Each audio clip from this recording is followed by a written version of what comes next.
Bien-aimés dans le Seigneur, bonjour, que le Seigneur nous bénisse. Nous revenons encore à notre série de méditations matinales sur le thème la différence entre vivre sous la grâce et dans la présence de Dieu. C'est votre humble serviteur, votre simple frère, Saint Patrick Ikanga, serviteur de l'Éternel et de la parole. Bien-aimés, avant de commencer, rendons grâce à notre Dieu. Père éternel, nous te bénissons pour ton amour et ta grâce envers nous, tes enfants, de nous avoir accordé ces merveilleux matins pour que nous puissions méditer ta parole. Que ton Esprit Saint nous donne la soif intense de te prier et d'écouter ta parole. Renforce encore la confiance en nous et d'aimer en notre Dieu jusqu'à la fin. Au nom puissant et glorieux de Jésus, nous avons ainsi prié. Amen.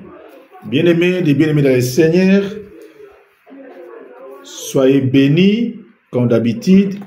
Je suis très content d'être devant vous ce matin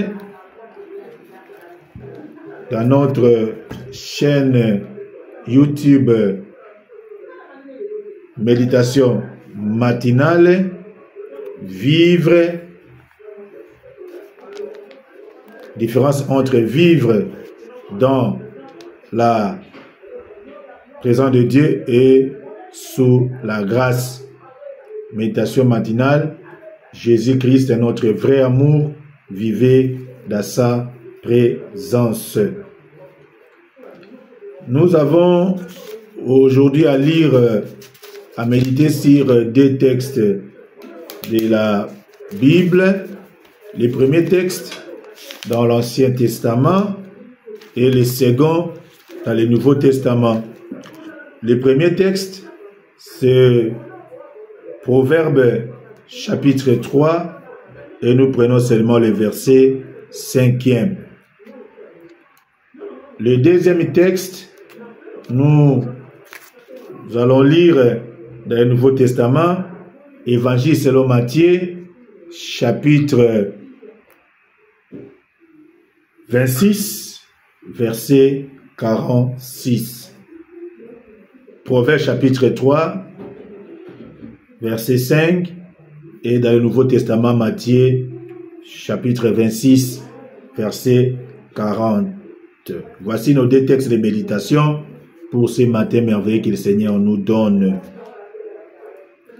Nous lisons au nom de notre Seigneur et Sauveur Jésus-Christ. Proverbe chapitre 3 verset 5 dit ceci: reconnais, confie-toi en l'Éternel, confie-toi, bien-aimé, confie-toi, ma sœur, mon frère,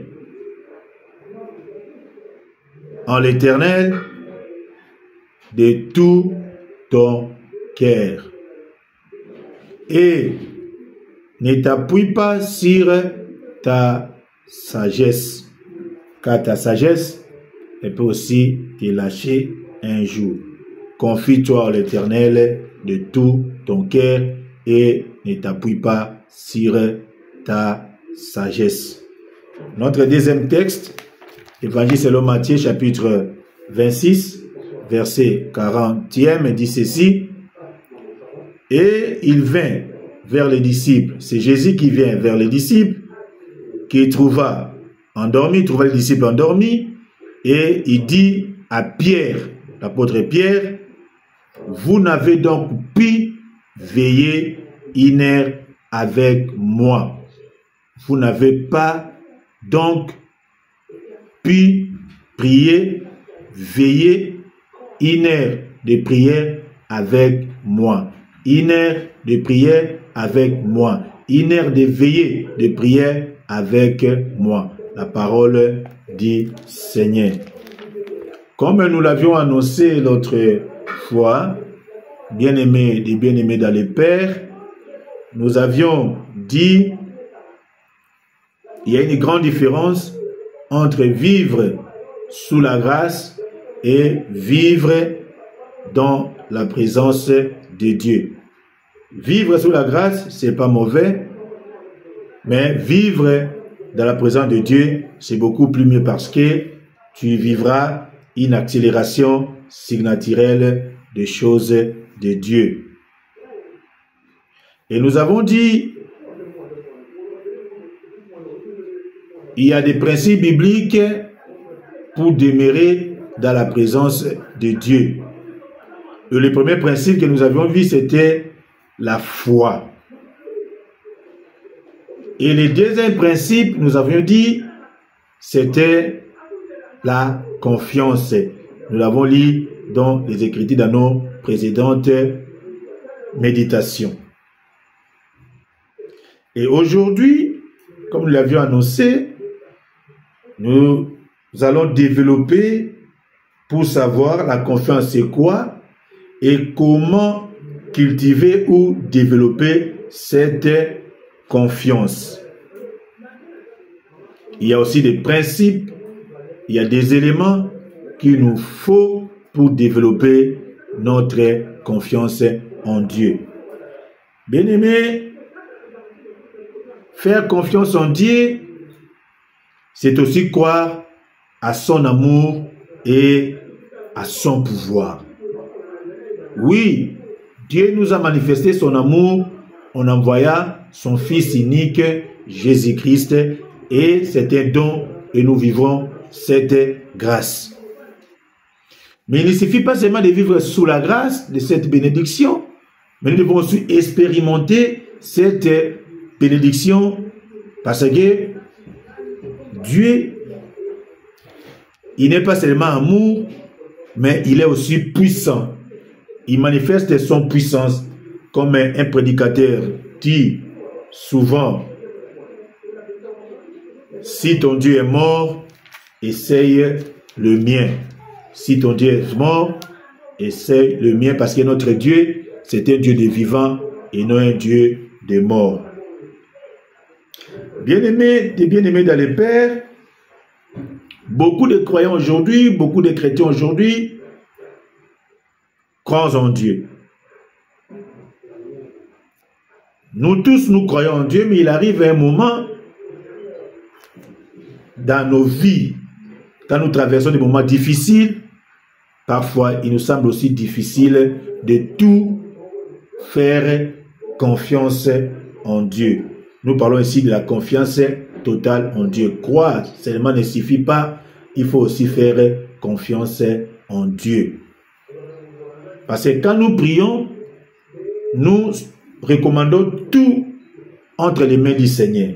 Que ce soit ce qui nous arrive de bon ou de mauvais, nous confions tout entre les mains puissantes de notre Dieu.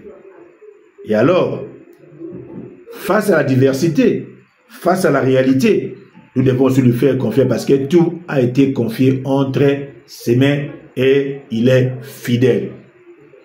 Quoi qu'il arrive, de bon ou de mauvais, nous devons garder confiance en notre Dieu.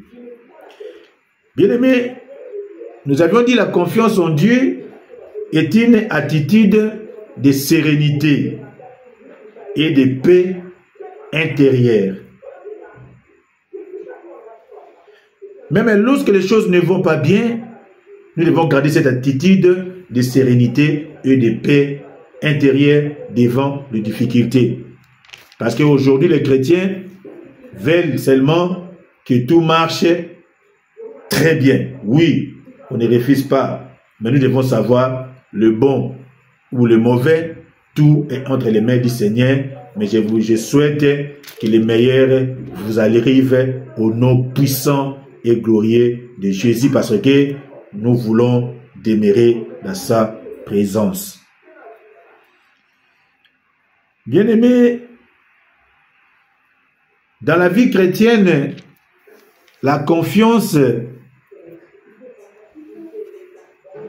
elle n'est pas une réalité ou bien une expérience passive, mais c'est une expérience, une réalité active dans la vie chrétienne.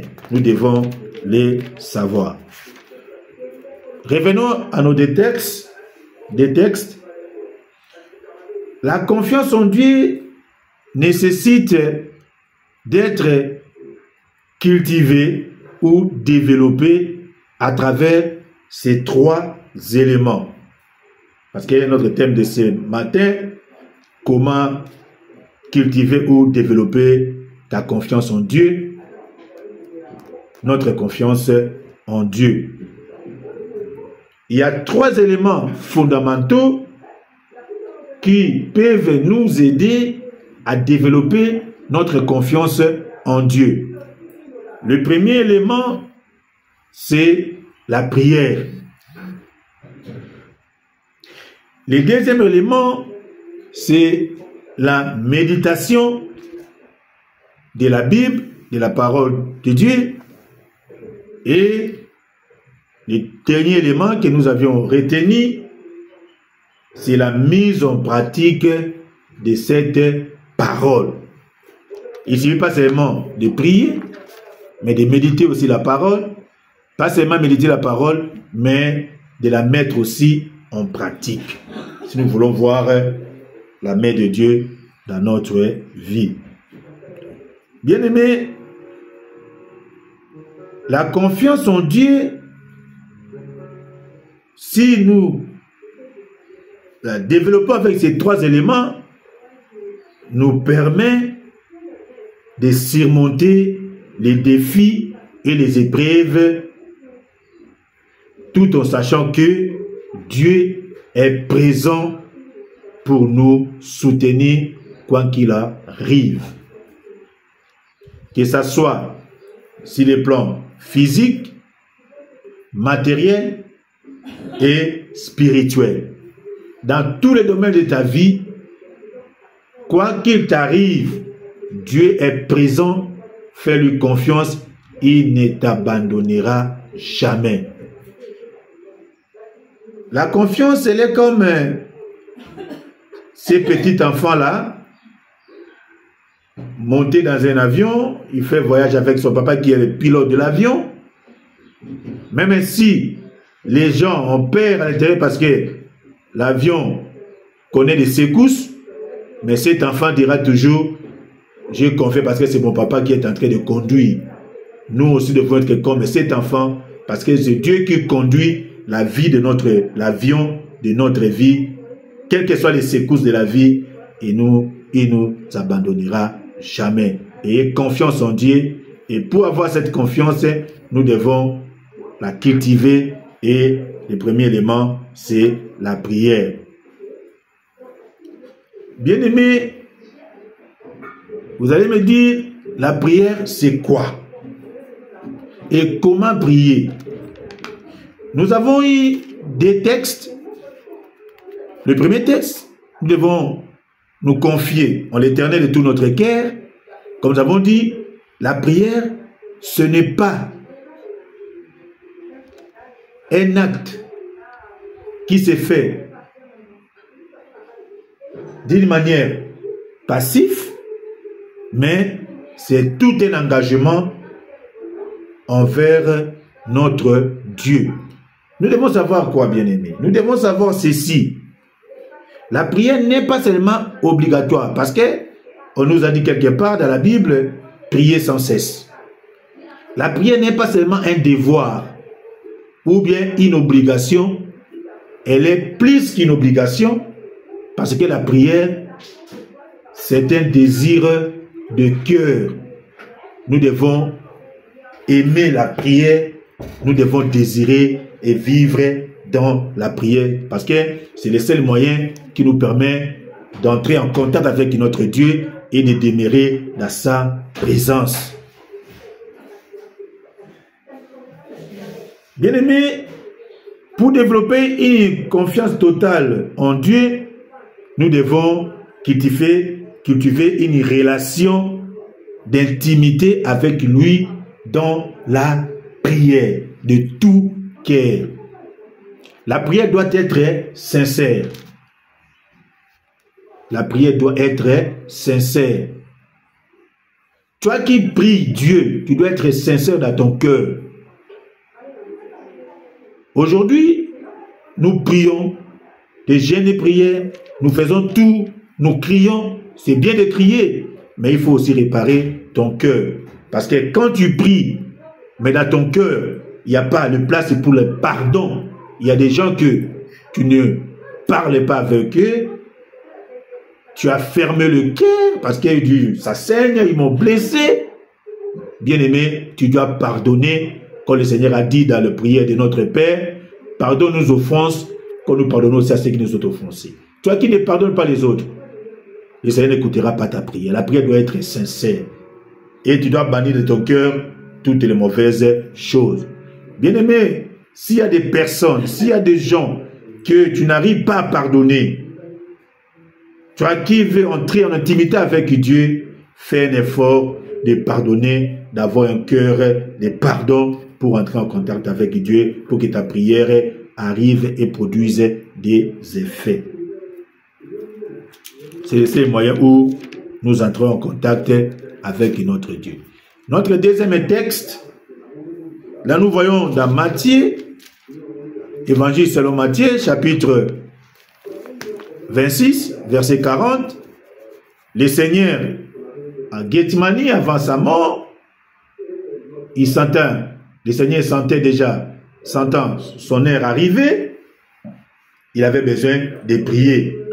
Bien-aimé, si le Maître, si Jésus lui-même, il avait une vie de prière, à combien plus forte raison, nous qui sommes ses disciples, nous ne pouvons pas aimer la prière.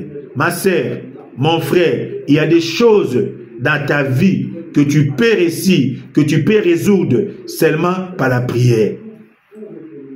N'allez pas voir les gens, n'allez pas voir les féticheurs, n'allez pas chercher autre solution. Entre en communion d'intimité avec Dieu, demeure dans sa présence, dans la prière que nous connaîtrions la volonté du Seigneur. C'est là où le Seigneur nous parle et c'est là où Dieu nous donne la solution. Le Seigneur, sentant son heure venir, il se retira pour aller prier avec ses disciples. Mais qu'est-ce que nous voulons retenir ici notre médecin comme leçon? Le Seigneur est allé prier, les gens sont restés, mais ils étaient endormis.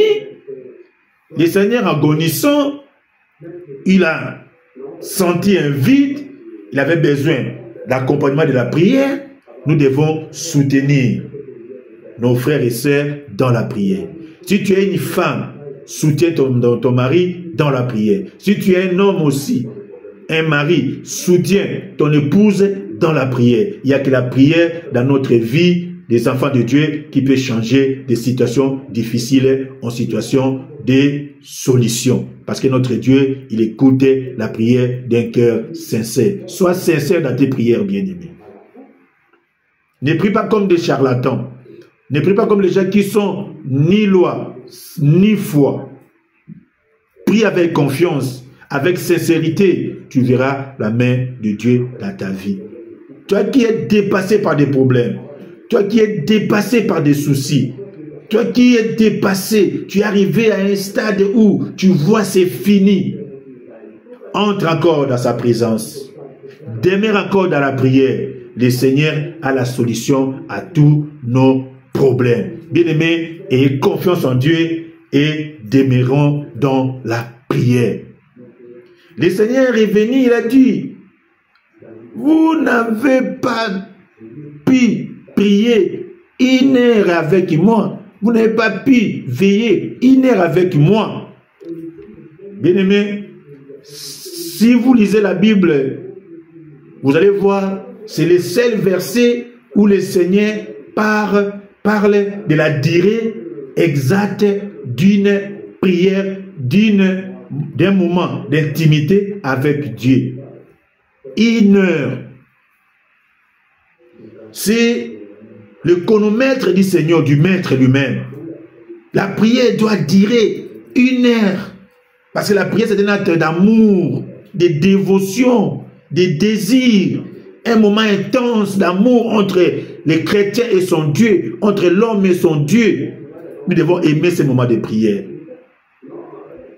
Vous devez t'aimer, bien-aimé. Arrêtez avec tes prières de 2 secondes. Arrêtez avec tes prières où tu pries, tu somnoles. Réveille-toi. Prie. Prie réellement. Parce que nous avons la victoire dans la prière. Et la prière, c'est un élément essentiel pour cultiver notre confiance en Dieu. Nous allons poursuivre notre méditation. Mais je vais prier pour toi qui as écouté cette méditation. Demeure béni. Lève-toi, je t'invite à prier avec moi. Dis cette prière avec moi. Dis ceci. Saint-Esprit, je te prie de remplir mon cœur d'une soif intense, d'une soif extraordinaire de prière. Que je puisse demeurer dans ta présence, Seigneur. Donne-moi une soif intense de prière dans le nom puissant de Jésus que le Seigneur t'accorde. Bien-aimé, reçois une vie de prière intense. Reçois une vie de réveil spirituel dans la prière. Lève-toi et que Dieu, avec son esprit, tu sois un homme, une femme de prière. Lève-toi pour ton foyer, lève-toi pour ton ministère, lève-toi pour tes affaires, lève-toi pour ta famille, lève-toi pour ton pays et le Seigneur ne manquera pas à nous bénir. Nous sommes dans la joie du Maître. Il nous a parlé aujourd'hui, que le Seigneur soit béni. Bien-aimés, restez, demeurez, bénis en Christ Jésus, restez connectés et abonne-toi. Nous devons nous abonner massivement dans cette chaîne de méditation matinale. Jésus-Christ, notre vrai amour, vivre dans sa présence et le Seigneur ne manquera pas à nous bénir. Que le Seigneur nous bénisse. Recevez toute ma bénédiction apostolique en Christ Jésus. Je salue mon épouse Liège Ikanga Maman Pasteur, mais je salue aussi mon papa bien-aimé, papa simple, le pasteur simple Marc Masuku. Papa, que le Seigneur te bénisse et bon retour parmi nous. Que le Seigneur te bénisse et maman Maryse. Et toute la famille ETF, que le Seigneur vous bénisse aussi. Que Dieu soit loué et Dieu soit glorifié. Amen.